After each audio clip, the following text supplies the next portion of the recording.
When someone's default position is to lie, everything they do raises eyebrows. And when they have changing stories about how their husband died, the eyebrows being raised are those of the police.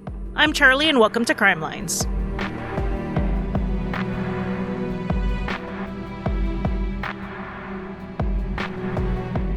Welcome to Crime Lines. When this episode goes up for everyone, I will already be in London getting ready for CrimeCon UK.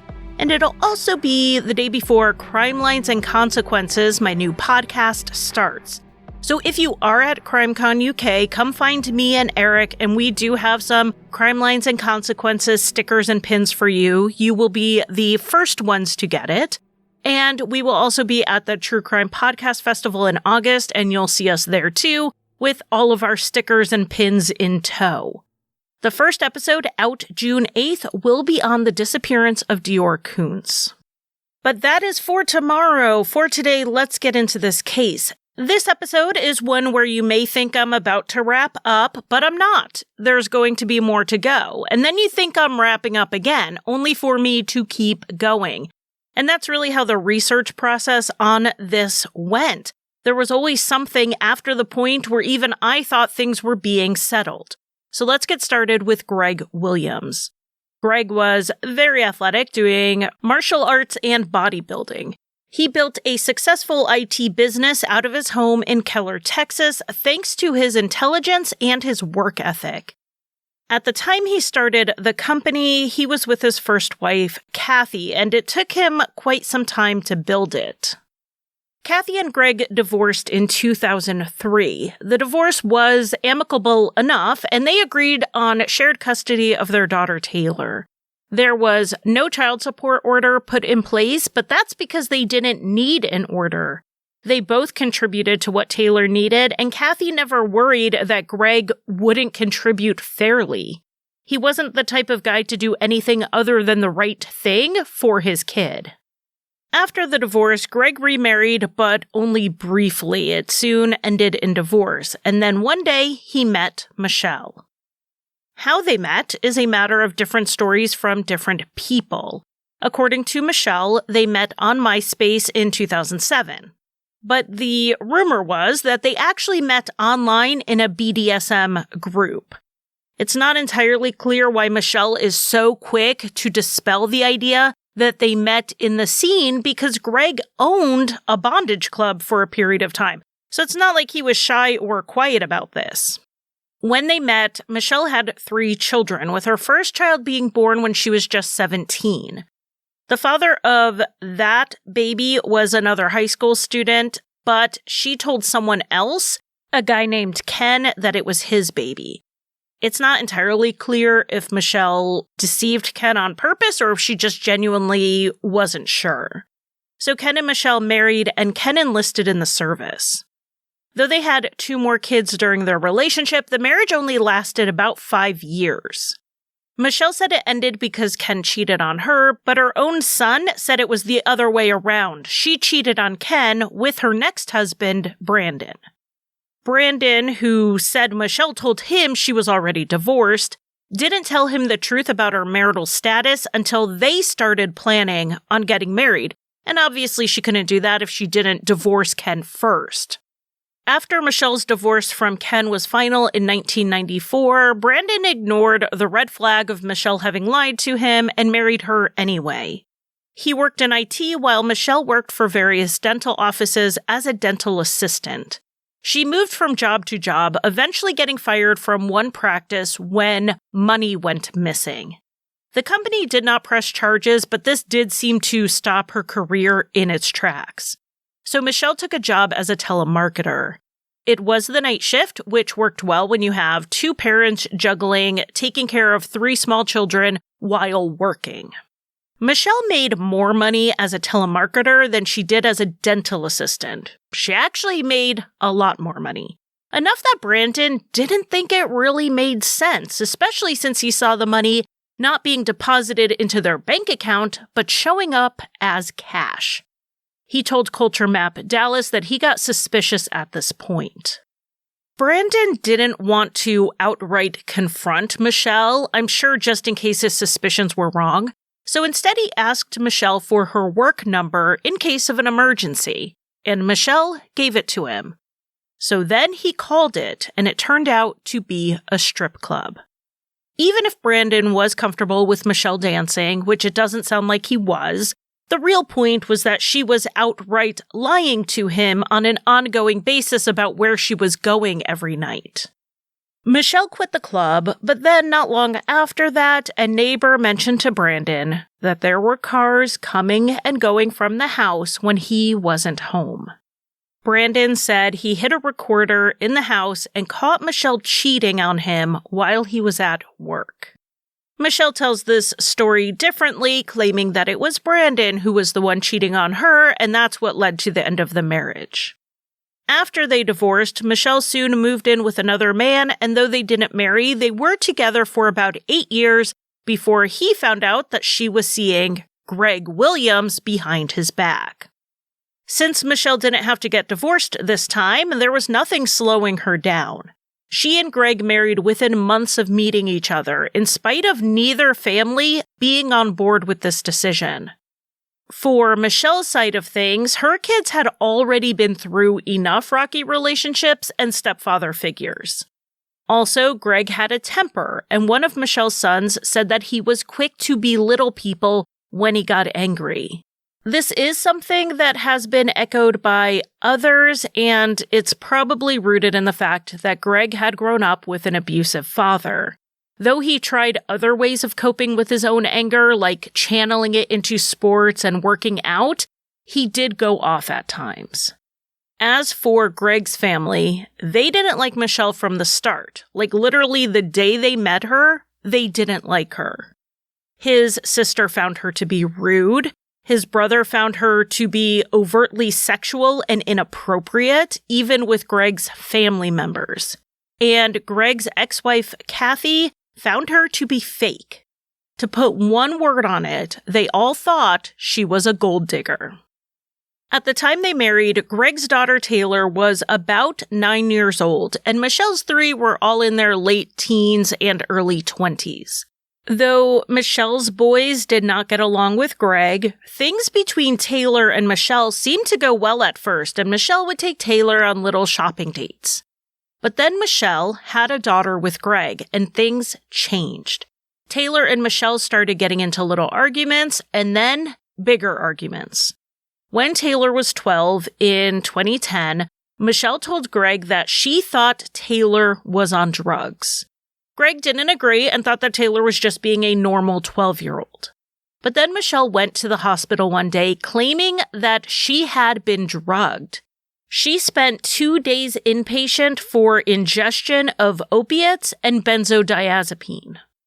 Michelle told Gregg that Taylor had slipped the pills into her coffee, and she said she suspected Taylor had either also drugged their little girl or had tried to.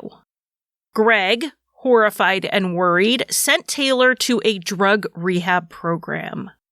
Gregg's ex Kathy told Claire St. Amant with Culture Map Dallas that she believed Michelle drugged herself. From that point forward, Kathy started encouraging Taylor to spend more time in her home and less at Gregg's. Though Gregg was a terrific father, she was worried about this dynamic with Michelle. And as for Michelle, she was good with her, Gregg, and their daughter moving forward together as a family unit. They rented a luxury home in an exclusive gated community. They had 2 Mercedes in the garage, his and hers, which they leased for their anniversary. Gregg bought Michelle her own business, a frozen yogurt shop, so she had something of her own. Now, she had no business background, but this was a turnkey opportunity, so she wouldn't have to do much with it, except keep it running. The employees said that she would come in and take money from the till from time to time, but that was about as hands-on as she would get. In 2011, Michelle and Gregg were getting ready to make the jump from renting a luxury home to owning one. They were planning to close on the house in October 2011, and it was a big purchase. To qualify for the house, they needed what is to me a large down payment, around $91,000. Since Gregg's business generally brought in around $800,000 a year and had for the past few years, that shouldn't be a problem. And as for the neighbors where they rented a house, they were glad the couple was moving. For the year they had lived in the rental house, the Homeowners Association had been fielding complaints for late-night, loud pool parties that the couple would host in what was otherwise considered a quiet, family-oriented neighborhood. On October 12th, which was just a day or two before closing, Gregg, Michelle, and their 4-year-old daughter went to Gregg's older daughter's school concert. They then went home and started talking about what they needed to have ready to bring to closing with them and making plans for the pool they were going to have put in. The two went to bed late, and then around 4:30 in the morning, Michelle called 911. She said that someone had come into the house and shot her husband. She was hiding, afraid that the intruder was still in the house. The police arrived at the scene and found Michelle on the front porch sobbing. She said the intruder had run out the back door that goes out to the backyard from the main bedroom, and her husband was in the bedroom and their daughter was on the couch. When the police entered to clear the home, they did find Michelle's 4-year-old daughter asleep on the couch unharmed. But in the main bedroom, they found 40-year-old Gregg Williams lying on his back, in bed, with a bullet wound to his right temple. Michelle told the police that she and her daughter were sleeping on the couch when Michelle woke up at some point to a noise and got up to investigate. She thought she smelled gunpowder. She went into the hallway and started heading towards the bedroom when a man in all black stepped in front of her and hit her on the head. She was knocked out briefly, though she wasn't sure for how long. She came to, checked on Gregg, and found him with blood all around. Michelle did have a mark on her face, and the police saw a wrench near the back door, which may have been what she was hit with. The police had Michelle take her daughter to the ambulance, and they gave her an ice pack for the bruise. Her daughter was quickly checked out and found to be uninjured. Having secured the house and being sure the intruder was gone, the police began to process the scene. And not to give too much away too early, not much backed up Michelle's story. So let's start with the outside of the house, since that was the area immediately processed for clues as to the intruder's identity.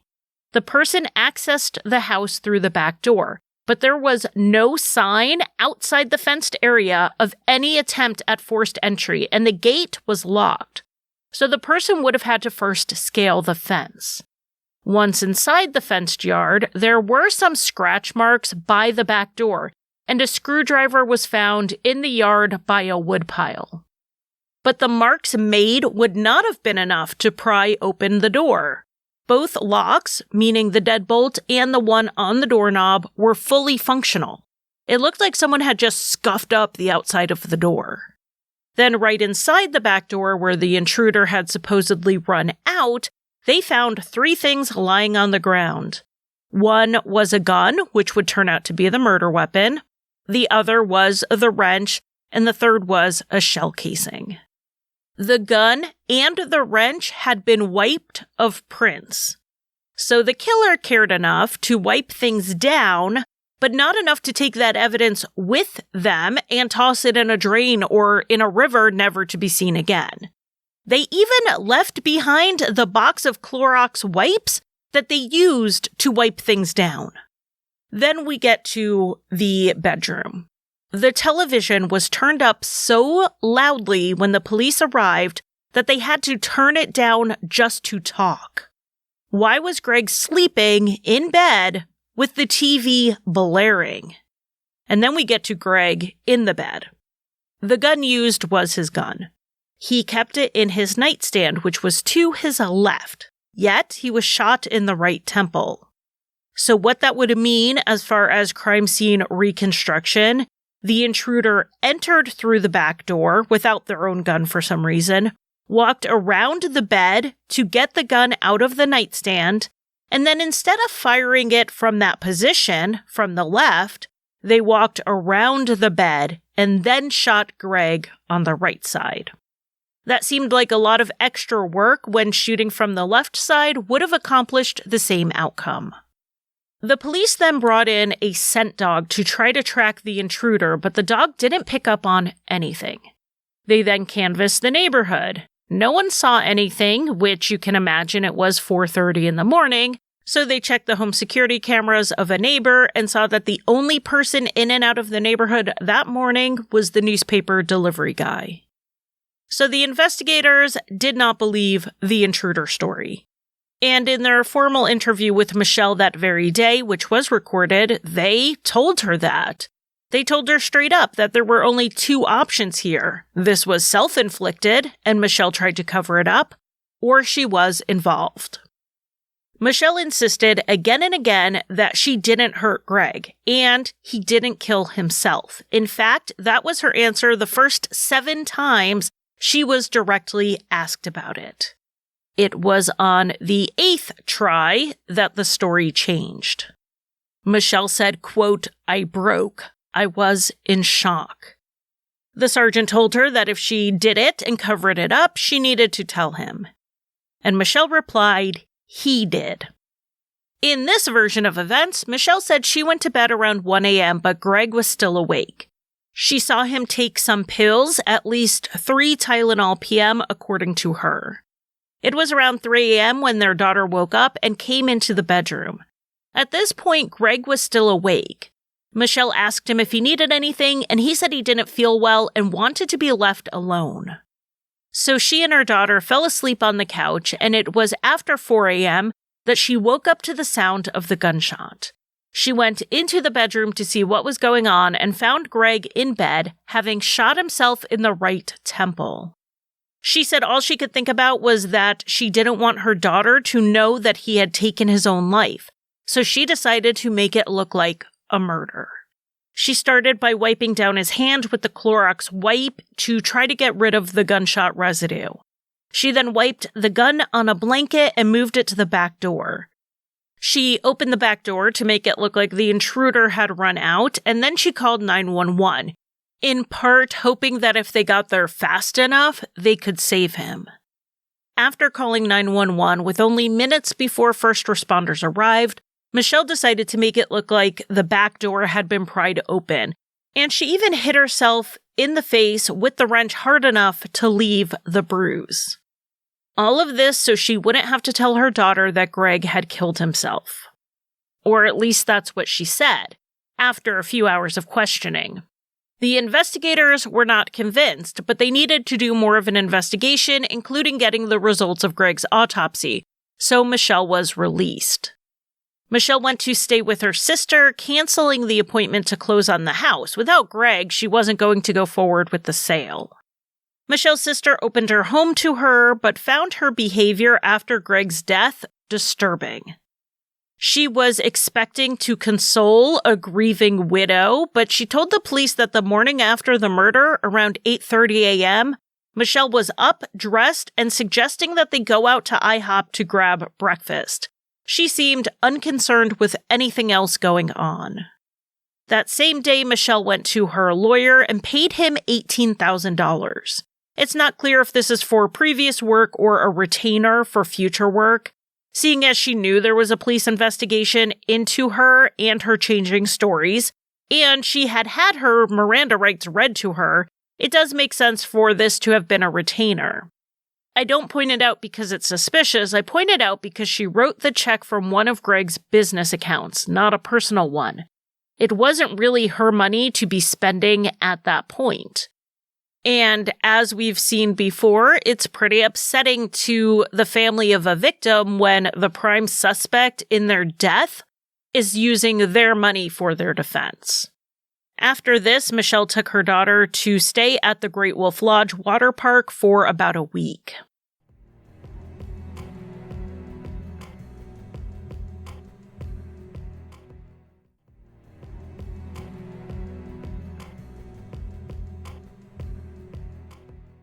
In the meantime, Gregg's autopsy was conducted. The medical examiner found that the bullet wound was not consistent with a self-inflicted shot. This was not a contact wound. There was stippling on Gregg's face, meaning that the gun was held a distance away. And there was no blowback of blood or tissue in the gun, indicating that it was fired from 6 to 24 inches away. In 3 decades as a medical examiner, the ME had never seen that before in a suicide. Not only would it be a difficult position for someone to hold their hand to fire a gun, without a mirror, Gregg wouldn't have even known that he wasn't just aiming at his cheek. Gregg did have gunshot residue on his hands, but that just meant that he was near a gun when it was fired, which we already know. So the death was ruled a homicide. And when the toxicology report came back, they found that there were both painkillers and sedatives in Gregg's system, which was consistent with Michelle's story that Gregg took some pills before bed the night of the murder. But those who knew Gregg, like his ex-wife, were surprised about this, seeing as Gregg generally wouldn't take medications for pain, as he was one of those people who just pushed through. The sedatives in Gregg's system did make the police question something else, though. Michelle's daughter. When the police arrived at the house, she was still sleeping on the couch, and she didn't wake up when they entered. So not only had she slept through the gunshot, the loud TV, Michelle on the phone with 911, Michelle hysterically crying and sobbing when the police arrived, she also slept through multiple police officers entering the house. No one was really thinking about this that night, though, so they never tested her for any medications in her system. But there was concern that she had been drugged by her mother so she would sleep through a murder. So Child Protective Services at that point got involved, and she was placed in the home of family friends. While all of this was happening, Gregg's family waited to see what kind of funeral arrangements were going to be made. When Gregg's brother-in-law had died about 10 months before this, Michelle had jumped in to make all of the arrangements so that the widow, Gregg's sister, wouldn't have to. So they were waiting to see if Michelle was handling this herself or if she was going to want someone to help her the way she had helped Gregg's sister. But not only did they never hear from her, they learned Michelle didn't plan anything at all. So the family ended up arranging the entire funeral, which Michelle did not attend. What Michelle was doing was unloading assets. She sold Gregg's client list to another IT company for $8,000, which is lower than its actual value, and then she sold the frozen yogurt shop at a major loss. Gregg had bought it for $100,000 and she sold it for $45,000. It ended up taking the investigation about 3 months before they got to the point where they were ready to lay charges. It wasn't just Michelle's changing story or her odd behavior, though, that led to an arrest. They had found gunshot residue on the sleeves of Michelle's jacket. We know she handled the gun. She admitted to wiping it off and putting it by the door. And handling a recently fired gun could have caused a positive GSR test. However, Michelle's story was that she had just woken up to the gunshot, so why in the world was she sleeping with her jacket on? It made more sense if she was wearing her jacket that she had put it on to protect her clothing from any blowback. So it was in January 2012 that 42-year-old Michelle Williams was charged with murder, making a false report, and tampering or fabricating physical evidence. A week after her arrest, she made bail and left with a GPS monitor. Michelle then went and made a claim on one of Gregg's life insurance policies. Since Michelle listed the cause of death as homicide on her claim form, the insurance company reached out to the police. When they learned that Michelle had been charged, they refused to issue the check. The reason Michelle had waited 3 months to claim the life insurance was because she was initially claiming that this was a suicide, and this particular policy had been purchased less than 2 months before Gregg's death. The suicide exclusion clause was still in effect, but once the ME determined it was murder, she decided she could claim the money. This policy was not one that Michelle was the primary beneficiary on. It seems like she didn't even try to collect on those policies, which were worth more. They were worth, together, $650,000. The only policy she tried for was the one that named her daughter as the beneficiary. And that might be why she thought that being charged with the murder wouldn't impact her ability to collect the money on behalf of her child, but of course it did. Michelle then got a job working in fitness under the name Shelley Williams, even opening a gym with her new boyfriend, Gene. Gene was not just 15 years younger than her, he was a close friend of her son's, and she had known him for years prior to Gregg's death. This caused some to side-eye the relationship and wonder if it had started before her husband died, or if it only started in the months after, like Michelle claimed. Though Michelle was charged back in January 2012, things really dragged on for the next year and a half on the legal side. That was until October 2013, 2 years after Gregg's death. At that point, Michelle and the state negotiated a plea deal. The state did not offer this deal lightly. They consulted with Gregg's family and told them the risks of going to trial.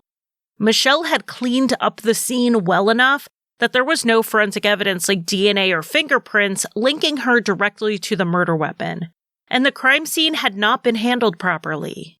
The murder rate in Keller, Texas is 0. The police simply don't investigate murder scenes more than once every few years. So there was an issue with cross-contamination at the scene.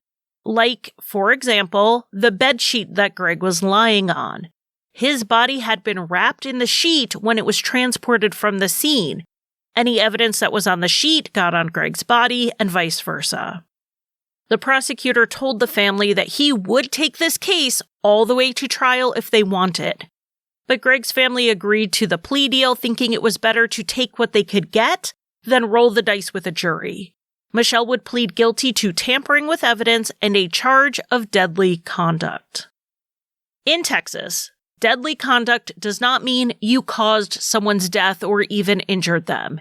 It means you used a weapon dangerously, in a way that could have caused someone to suffer serious bodily injury. It's the conduct that could be deadly, not necessarily the end result. So this plea deal was Michelle saying that she used a gun recklessly, but not admitting intent to kill, and not admitting she was so reckless as to be facing a manslaughter charge. The maximum penalty she was facing on the two charges together was 20 years, and with good behavior, Michelle would likely be out before her daughter was even an adult. Texas has a good behavior sentence reduction that allows a 30-day reduction for every 30 days of good behavior, which is a 50% drop in the sentence that has to be served behind bars. So even if Michelle got the full 20 years and did not get early parole, she would be out in 10.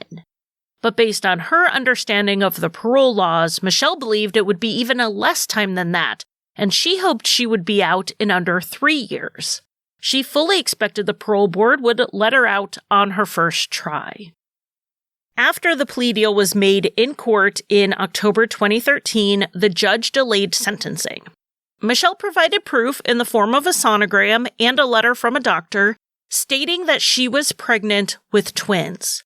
She would have been due in January or February 2014, and being a high-risk pregnancy, the judge postponed her sentencing until April 2014, which would allow her to stay free until after the babies were born and she had time to recover and some time with them.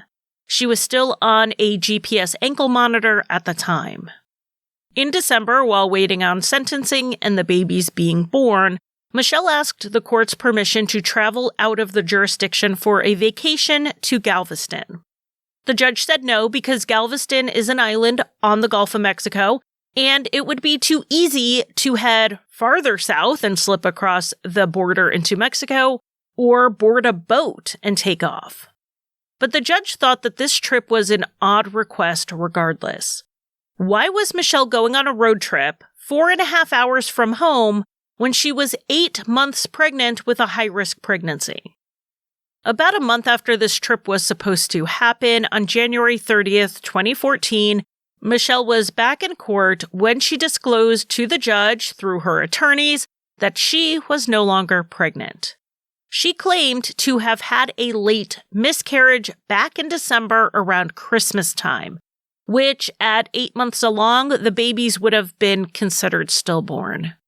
The judge then increased her bail and sent her to jail, moving up the sentencing date from April to mid-February. Though Michelle denied it, she was being accused of faking the pregnancy. In the investigation that followed, they found no proof that Michelle had ever sought medical care during her supposed pregnancy or during any sort of delivery of stillborn twins. In checking her GPS tracker, it didn't look like Michelle went to any doctor's offices in that time. Her boyfriend said that he never went to any appointments with her, not even the sonogram, since they were when he was at work. But she did email him an ultrasound, and he believed she was pregnant. The information that Michelle was no longer pregnant only came up when her due date was looming, and she needed to explain the lack of babies. And like her stories about what happened to her husband, Michelle's stories about what happened to her pregnancy changed. She told her lawyers that she lost the pregnancy a month before the January 30th court hearing. Yet she was recorded on a jailhouse call to her boyfriend, crying and telling him about the loss. So why hadn't she told him sooner? And others said that she told them that she miscarried while in police custody, which would have been after her attorneys already told the court that she lost the pregnancy a month before. These stories did not add up. And according to what Michelle's sister Laura told 48 Hours, this wasn't the first time. She said Michelle had faked pregnancies followed by miscarriages, usually for attention. This time, it seemed like she was trying to buy time before going to prison. Now, if Michelle knew she was going to be locked up and claimed she was eager to get the time over with so she could get on with her life and back to her daughter, why was she trying to delay it? Well, the state thought they found that answer on her computer.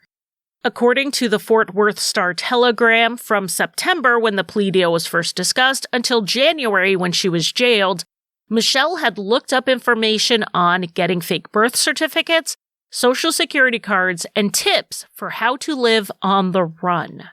It looked like she may have been buying time while she devised an exit strategy.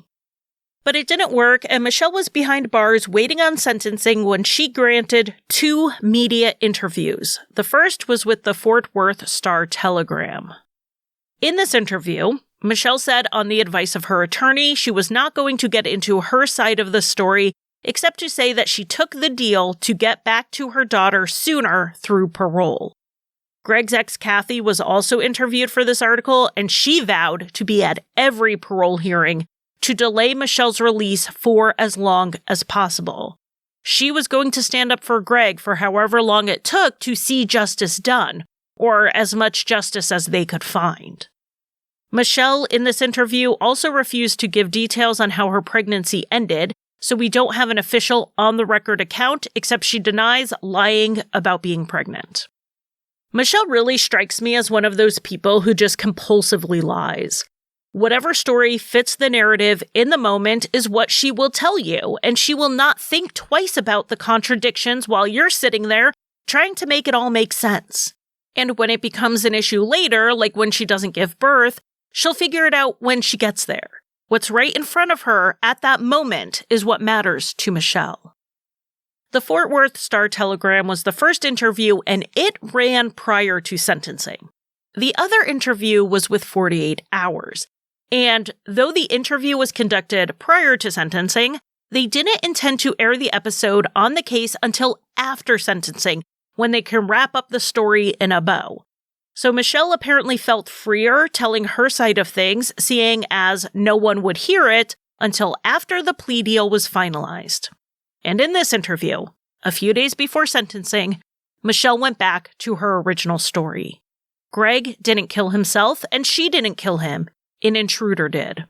Michelle believed that Gregg woke up while the intruder was in his house, and maybe he reached for his gun. The intruder had his own gun, but instead got the gun away from Gregg and shot him with it. Now, that story doesn't make a lot of sense since Gregg was found on his back with the covers in place. Had he struggled with someone, there would have been at least some evidence of that. But you know, Michelle has a story for everything. And when asked about these changing stories, Michelle said that the police kept pushing, and she felt coerced into saying Gregg took his own life. She insisted she was being falsely accused, and she hoped the killer wouldn't let her take the fall for it. A killer who she suspected was someone she knew, someone in Gregg's family. She wouldn't give the name or the motive. Now, while this interview didn't air right away, it's not like Michelle was allowed to film this in a private room all alone.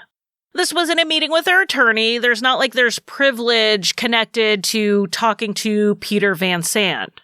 So the deputies who were guarding her heard what she said, and they let the DA and the judge know that Michelle was now claiming innocence. At the sentencing hearing, the prosecutor and the judge would not move forward to finalize the plea deal until they got to the bottom of this. The judge told Michelle to stop playing games and accused her of speaking out both sides of her mouth. He called her out for throwing her attorneys under the bus when she blamed them for her taking the deal. The prosecutor questioned Michelle and asked her if she was factually guilty of deadly conduct, and she said no. She also said she wasn't guilty of the tampering charge. So the state asked that the plea deal be tossed out, and the judge agreed that was the only thing they could do. He told Michelle if she was claiming innocence, that would be a matter for a jury. I think it's interesting here that she was not offered to convert her plea to an Alford plea, meaning that Michelle could maintain her innocence while conceding that the state had enough evidence to convict her. That would absolve her of the requirement to admit guilt, and Texas does allow for this type of plea. I know we've talked about Alford pleas before on the show, but I don't think I've ever talked about how they came about. Now, the Alford plea comes from the case of North Carolina versus Henry Alford. In 1963, Henry Alford was indicted for the first-degree murder of Nathaniel Young. Based on the totality of the evidence, his attorney told him that he would likely be convicted at trial. And if convicted, he had a very good chance at getting the death penalty. As of 1961, 2 years before Alford's arrest, 80% of those executed in North Carolina were Black. So as a Black man in North Carolina in 1963 and wanting to save his own life, Henry Alford pleaded guilty to second-degree murder. But, much like Michelle Williams did, he told the court that he was actually innocent. In Michelle's case, she was pleading guilty to get home to her daughter sooner. In Alford's case, he was making it clear that he was trying to avoid being executed. In his case, the court said, "Cool, thanks for saving us the expense of a trial," and they sent him to prison for 30 years. Alford then appealed, saying that the court never should have accepted a guilty plea when he verbalized that he was actually innocent, and that he had basically been coerced to plead out under the literal threat of death. His appeal was denied at 2 levels before the Court of Appeals for the 4th District said that the plea wasn't voluntary due to the fear of execution and reversed the lower court's decisions. So it looked like Alford was getting a new trial, except the state then appealed this decision up to the Supreme Court, who ruled that a person could plead guilty if it was in their best interest, even if they announced they were innocent, so long as they were advised by a competent attorney and there was solid evidence against them as to their actual guilt. There are only 3 states in the United States and the military courts that do not allow Alford pleas. Texas does allow them, and they're not without controversy. Some do not think it's ethical to allow people who are claiming they are innocent to plead guilty, and that it undermines the justice system if we are sending away innocent people. And another criticism is in how they've been used more recently in the cases of people who are claiming they are wrongfully convicted, like the West Memphis 3 and Michael Peterson.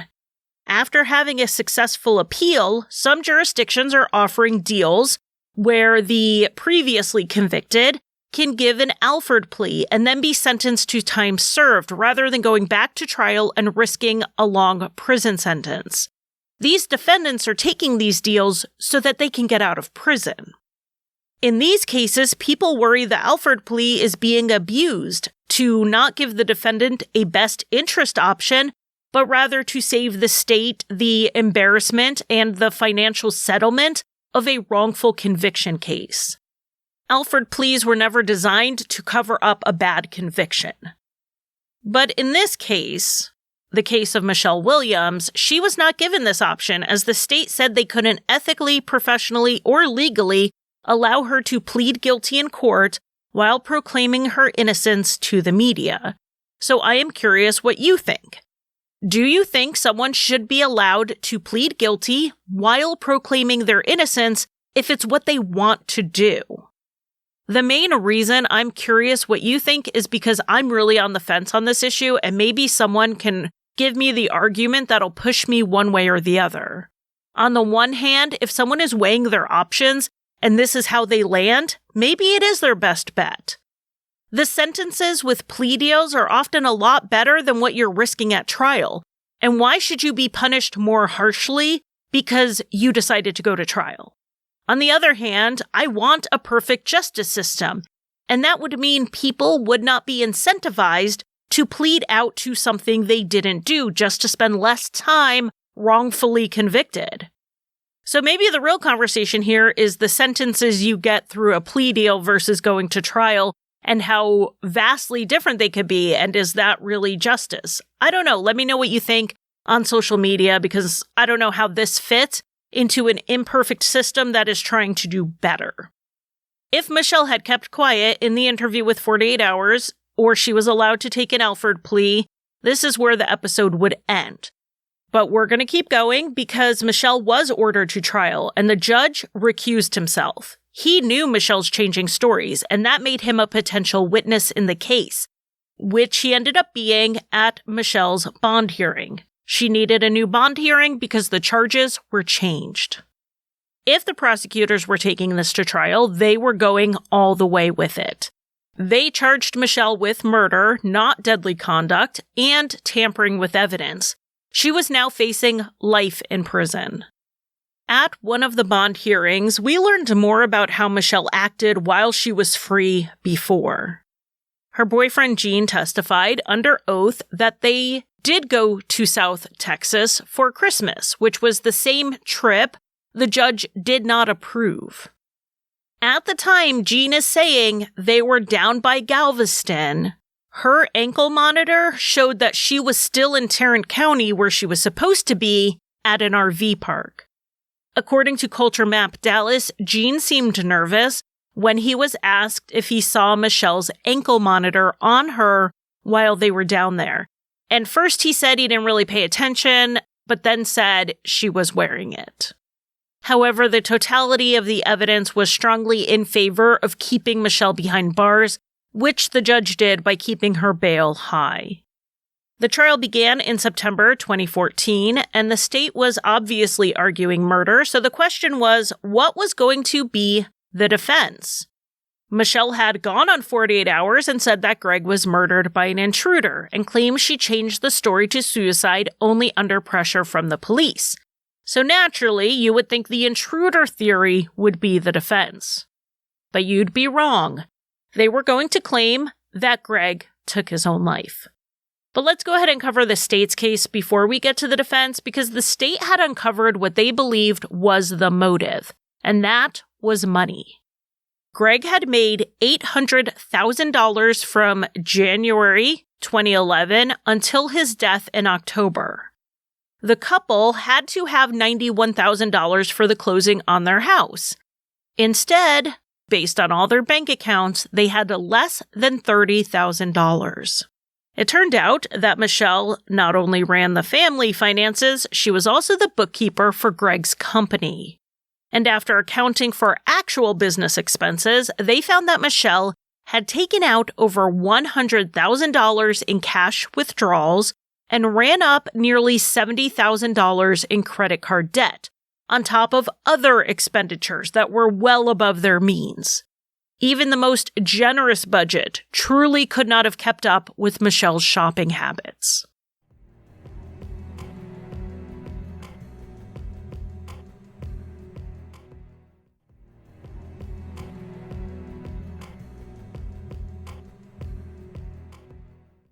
Records showed that Gregg had a few personal transactions that he made himself. The rest were made by Michelle. She had drained them that year of literally hundreds of thousands of dollars. A forensic accountant testified about how in the days leading up to the murder, Michelle was moving money around, very likely in an attempt to get together at least the $91,000 they needed for closing on the house. The forensic accountant also found that on the mortgage application, they had claimed they had an average monthly bank balance of $143,000. But they didn't. The actual number was $10,000, and the account number provided to the mortgage company was fake. That is mortgage fraud. It seemed like Michelle thought if she got the money together, she would get away with it. Not only would the mortgage company not know, Gregg would stay in the dark a little bit longer about how little money he had compared to how much money he made. The state believed, with the house closing imminent and Michelle realizing she couldn't get the money together, she was forced to tell Gregg. Gregg was angry, and they even theorized that he was the source of Michelle's injury on her cheek. Maybe Gregg had slapped her. And that last bit of speculation that Gregg hit Michelle came from her son, Andrew. He told the police that his mother told him at one point that Gregg had thrown something at her during a fight on the night of his death, and that was the real story of how she got the bruise. So was this a little bit of truth in Michelle's numerous lies? I don't know, because it's the third story we've heard about the bruise. Regardless, according to the state, Michelle had to have known that the golden goose, as the DA called Gregg, was done with their marriage. Suddenly, Gregg, with his 3 life insurance policies equaling $800,000, was worth more to Michelle dead than he was alive. According to the state's theory, Michelle drugged Gregg so that he would sleep heavily. She then turned up the TV to muffle the shot and fired. She then began staging the scene to look like a home invasion, so she could pin it on someone else and collect all of the life insurance. But when the police saw through the sloppy cover-up and pushed Michelle on it, she had no choice but to abandon those plans of getting all of the money and just try to get out of the murder charge. Only one of the 3 insurance policies had the suicide clause still active, since the other 2 were more than 2 years old, but it's not clear if Michelle knew that. The first witness the jury heard from was Andrew, one of Michelle's sons, who really had some bombshell testimony. He testified that the day after Gregg's death, Michelle told him that an intruder had broken in, killed Gregg, and hit her in the face. She said she told the police this, but they didn't believe her, and they wouldn't let her leave the police station until she either admitted she killed Gregg or that he killed himself. She had no option but to make up a suicide story just so she could leave. And at the time, Andrew believed her. Then, several weeks later, Andrew was over at the house helping clean. There was some blood still on the carpet in the bedroom, so Andrew, his older brother Lee, and their sister's boyfriend were all there trying to help get the stains out. Michelle told Andrew that she wanted to talk to him privately outside. When they were alone, Michelle said that Gregg's first wife, Kathy, had been talking to the media, and Michelle wanted Andrew to help her with something. Michelle asked Andrew to have a friend get a sweater in Kathy's size and wear it while he fired a pistol. Then take that sweater, which now would have gunshot residue on it, and plant it in Kathy's car. They were then to go to a payphone and call 911, leaving a tip related to Kathy's involvement in the murder of Gregg, and then prompt the police to search her car. Michelle wanted Andrew to frame Kathy for the murder in retaliation for her speaking to the media. Or rather, she wanted him to get a friend to do it because she didn't want Andrew to be at risk of getting caught. Andrew testified that he told his mom that he would take care of it, but he didn't, and he never intended to. He thought his mom was just cracking under the stress and being irrational. A couple of weeks after this conversation, Michelle told Andrew that since he wasn't going to do it, she would handle it herself. She said she had already gone to the store and bought a sweater. She bought 2, actually. She bought one in her size, and then she used that one to hold the one in Kathy's size so there wouldn't be any of her DNA on that sweater. It doesn't look like Michelle went any further with this plan, but that didn't mean she wasn't done trying to find someone to take the blame. In early 2012, Michelle asked Andrew if he thought it was possible that his older brother Lee did it, because Lee did not like Gregg. This was shortly after Michelle and Lee had had an argument, so again, Andrew just chalked this up to mental stress. And then Michelle later changed her story with Andrew and said, actually, Gregg did kill himself. So either when she said an intruder did it, she was lying, or she was lying now. And Andrew, having wanted to believe his mother this entire time, was starting to see her the way many others did, as a liar. And that's when he went to the DA to tell what he knew. Now, as for Michelle's defense, her attorney argued that she was innocent and that the motive simply didn't exist.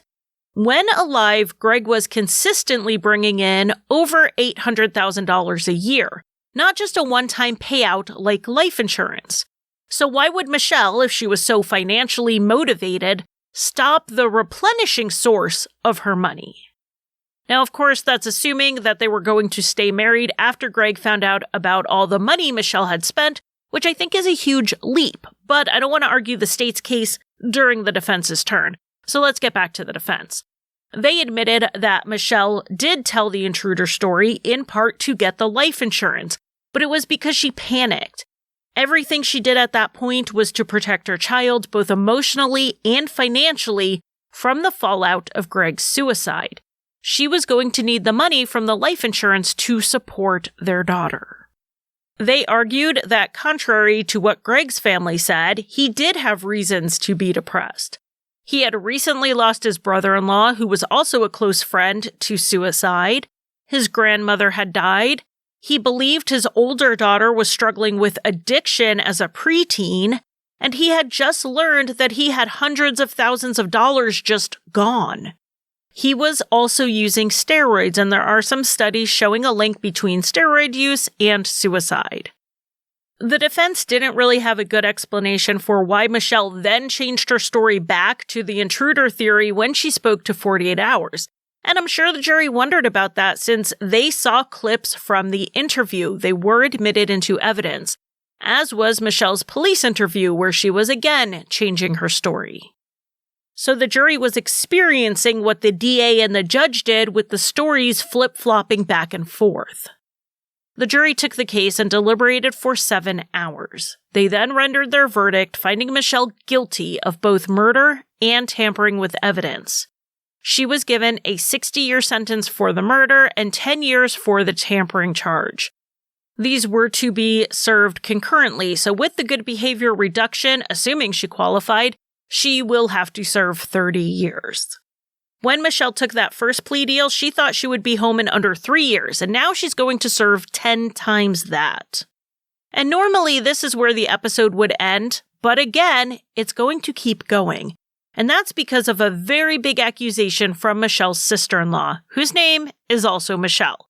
So we have Michelle Williams, the convicted killer, and Michelle Fletcher, who is Gregg's sister. Now, if you remember, the defense brought up things that caused Gregg's depression that supposedly led to suicide. And one of those was the suicide of a close family member, someone who was really like a best friend to Gregg. And that person was Bryn Fletcher, the husband of Gregg's sister Michelle. To understand this, let's go over what happened. On December 19th, 2010, Bryn went over to Gregg's house. He worked for Gregg, and he was going on a business trip to Waco the next day. Not being very familiar with Texas back roads, he had Gregg and Michelle give him the directions of how to get there. Tensions were running a little high at this point after Gregg had gotten a complaint from a client about something Bryn and another employee had worked on. Gregg lost his temper on them and yelled at them enough that the other employee considered quitting on the spot over it. But this employee said that Bryn seemed to more or less shrug it off. The next morning, Bryn got up early and left for the trip. When he didn't arrive at the job site, Gregg tried to call him to see where he was, but he never answered his phone. Around 4:30 that evening, the police responded to the report of a suspicious vehicle on the side of the road.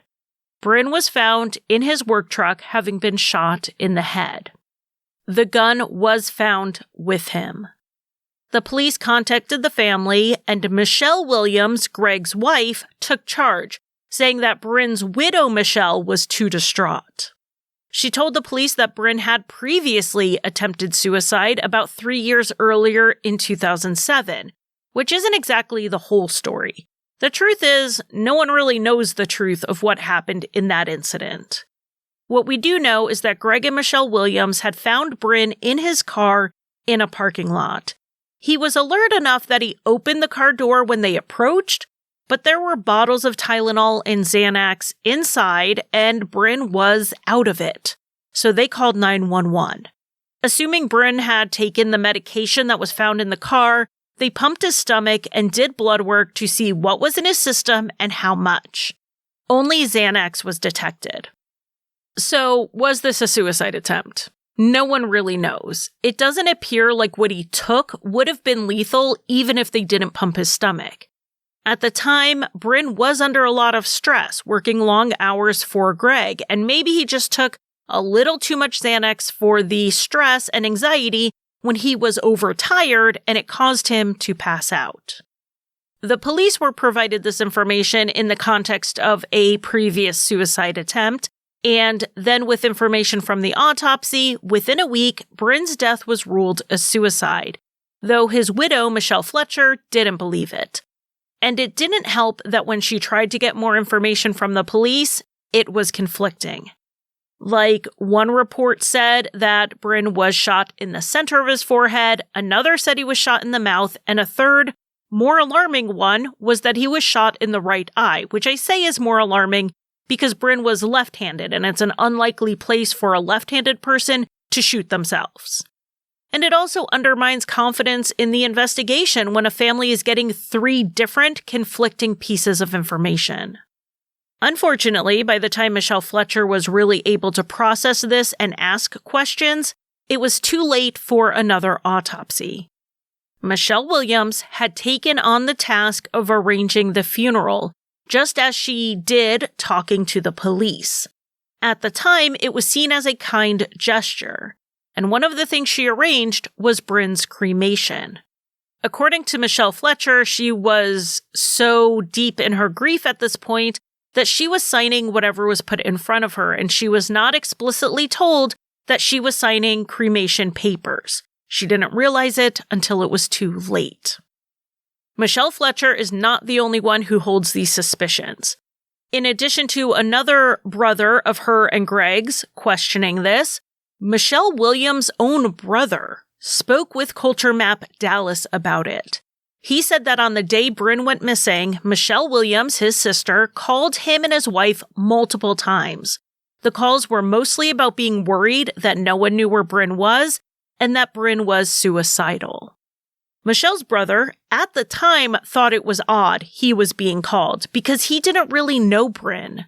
Bryn was married to the sister of his sister's third husband. They saw each other at maybe 1 or 2 family events over the years, but that was it. Michelle also kept mentioning to him that she went to the store, which seemed like an out-of-place comment in the context of these calls. To Michelle Fletcher, when she heard this, it sounded to her like the other Michelle was laying the groundwork for both the suicide theory and her own alibi. As for the alleged motive, Bryn was also concerned about the situation with his niece Taylor, allegedly drugging Michelle and being addicted to drugs.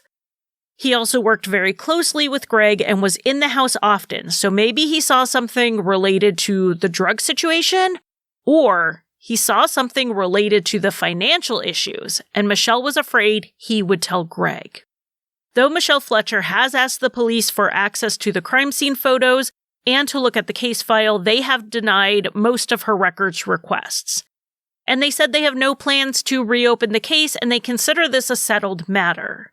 And without access to the case file and trying to evaluate the situation from the outside, we have an underlying issue here, and that is the quantity and the vastness of Michelle Williams' lies. I've watched or read a number of interviews with 2 of her siblings, 2 of her children, her exes, and her in-laws, and they all say the same thing. She is a liar. She's a manipulator.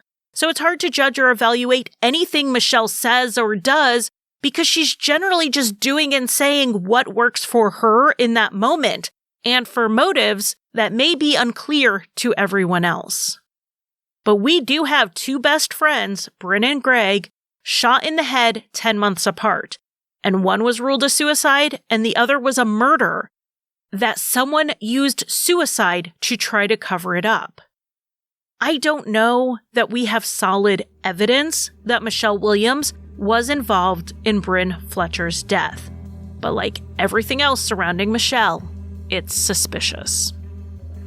Thank you for listening. You can find Crime Lines on Facebook, Twitter, Instagram, and occasionally TikTok. Crime Lines is on Patreon, where I offer early and ad-free episodes as well as bonus content. Visit patreon.com/crimelines. If you want to buy me a coffee, the official drink of Crime Lines, you can give a one-time donation at basementfortproductions.com/support. And if you need a palate cleanser after listening to heavier true crime shows, check out Rusty Hinges, an allegedly funny history, mystery, and true crime show that I co-created and write for.